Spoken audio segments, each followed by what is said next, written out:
جاہلیت میں حرام ذریعے سے خواہشات کی تکمیل اللہ نے حرام فرما دی ہے۔ وَلَا تَقْرَبُوا الزِّنَا، بدکاری کے قریب نہ جاؤ، زنا کے قریب نہ جاؤ۔ وہ آپ نے ایک آئین اور ایک دستور دیا، لیکن اس اعلان سے پہلے مدینہ کی سرزمین میں یہ جاہلیت کا نظریہ ایسا دفن کر دیا گیا تھا۔ جاہلیت میں معاذ اللہ اس قسم کے تعلقات کو باعث فخر سمجھا جاتا تھا۔ فلاں سردار، اس کے حرم میں اتنی عورتیں ہیں، فلاں کے پاس اتنی عورتیں ہیں، اتنی عورتیں ہیں۔ اس کو قابل فخر اور قابل شرافت اور قابل عزت سمجھا جاتا تھا، اور فخریہ طور پہ کہا جاتا تھا کہ میرے پاس اتنی عورتیں، میرے پاس اتنی عورتیں ہیں۔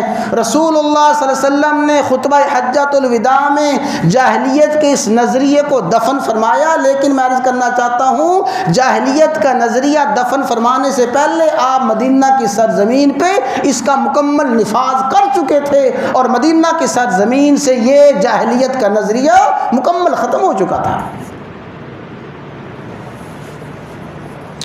مسلم شریف میں اور احادیث کی دیگر بڑی تمام کتابوں میں آتا ہے، توجہ کے ساتھ سنیں۔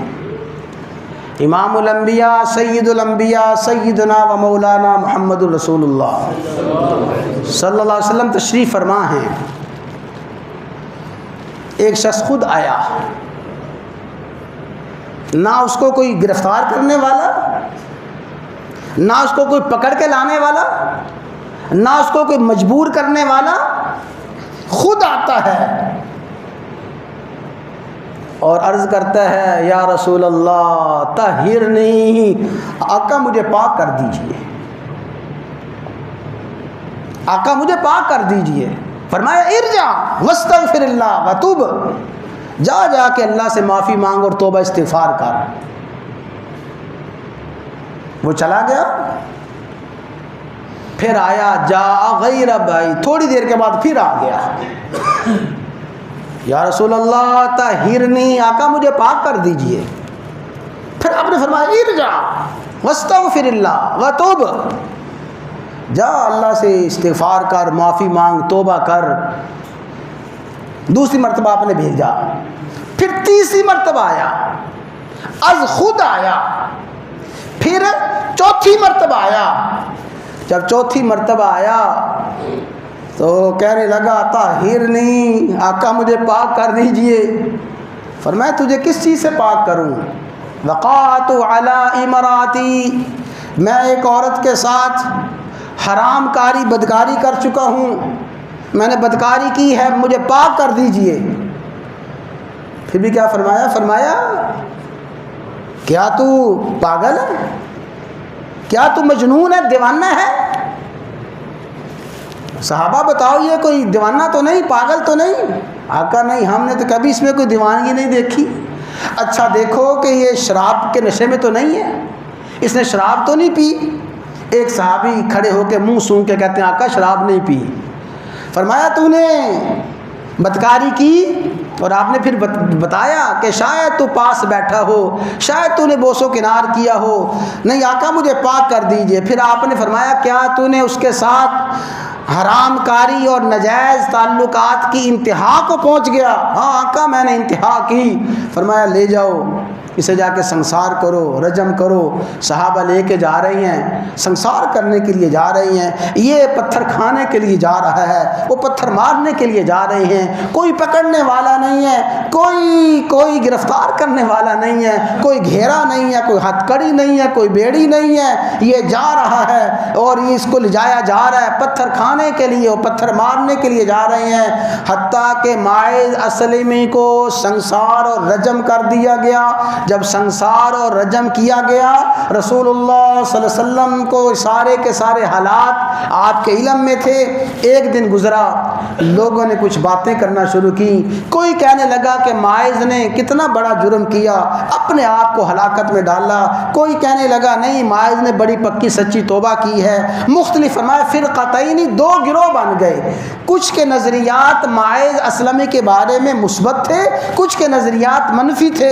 رسول اللہ صلی اللہ علیہ وسلم کھڑے ہوئے اور آپ نے خطبہ ارشاد فرمایا لوگو، ماعز اسلمی نے وہ توبہ کی ہے، اس نے وہ توبہ کی ہے، اس کی توبہ میں اتنی طاقت ہے، اگر میری ساری کی ساری امت میں وہ توبہ تقسیم کر دی جائے، میری ساری امت ماعز اسلمی کی توبہ کی بخشش سے معاف کر دی جائے گی۔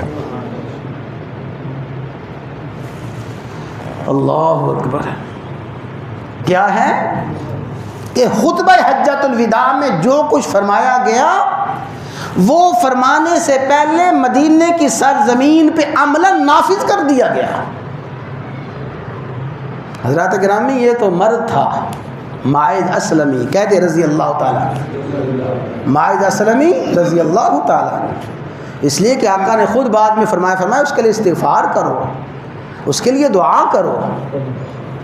یہ خاتون آ رہی ہے اور خاتون آ کے کہتی ہے آقا مجھے پاک کر دیجئے۔ فرمایا جا، چلی جا، واپس پلٹ جا۔ واپس چلی گئی۔ پھر دوسرے دن آئی، آقا مجھے پاک کر دیجئے، اور پھر ساتھ ہی کہنے لگی کہ جس طرح آپ نے ماعز کو بار بار واپس بھیجا تھا، کیا آپ مجھے ایسے بار بار واپس بھیجیں گے؟ آپ نے ماعز کو بار بار واپس پلٹایا، مجھے ایسے واپس بھیجیں گے؟ آقا مجھے واپس نہ بھیجیں، اس لیے کہ وہ علامت، وہ بدکاری کی علامت میرے پیٹ میں ہے۔ انی حبلا، میں تو امید سے ہوں، یہ وہ بچہ میرے پیٹ میں ہے اور وہ دلائل اور وہ سارے کے سارے شواہد سامنے ہیں، مجھے پاک کر دیجئے۔ پتہ کیا فرمایا تجھے پاک کریں، سنسار کریں، یہ جو تیرے پیٹ میں بچہ ہے اس کا کیا بنے گا؟ جا، چلی جا، جا کے انتظار کر، جب ولادت ہو جائے تب آنا۔ ظاہر ہے یہ 2-4 دن کا، ہفتے 10 دن کا معاملہ تو تھا نہیں اور ہوتا نہیں ہے۔ وہ چلی گئی، جب ولادت ہوئی بچے کو کپڑے میں لپیٹے ہوئے آئی، آقا یہ پیدا ہو گیا ہے، یہ پیدا ہو گیا ہے، اب تو مجھے پاک کر دیجئے۔ فرمایا تجھے پاک کریں، یہ پیدا ہو گیا، اگر تجھے سنسار کیا جائے، تو چلی جائے، اس بچے کو کون دودھ پلائے گا، کون اسے سنبھالے گا؟ جا، چلی جا، جب یہ بچہ دودھ چھوڑنے کی عمر کو پہنچ جائے اور تو اس کو دودھ چھڑائے تب میرے پاس آنا۔ پھر وہ عورت لے گئی بچے کو، کوئی سمن جاری نہیں ہوا، کوئی وارنٹ گرفتاری نہیں ہے، کوئی پیشی اور طلبی کے نوٹس نہیں ہے۔ خاتون آ رہی ہے، عجیب منظر ہے، بچے کو اٹھایا ہوا ہے اور اس کے ہاتھ میں روٹی کا لقمہ ہے۔ عرض کرتی ہے آقا اب تو یہ بچہ از خود کھانا کھانے لگا ہے، روٹی کھانے لگا ہے، اب تو مجھے پاک کر دیجئے۔ آقا علیہ الصلوۃ والسلام نے اس بچے کو ایک صحابی کے سپرد کیا، فرمایا تم اس کی کفالت کرو گے، اس کو پالو گے، اس کی پرورش کرو گے، اس لیے کہ اسلامی ریاست انسانیت کے حقوق کا جتنا خیال کرتی ہے اور جتنے انسانی حقوق کی حفاظت اسلام کرتا ہے، دنیا کو کوئی مذہب کر ہی نہیں سکتا۔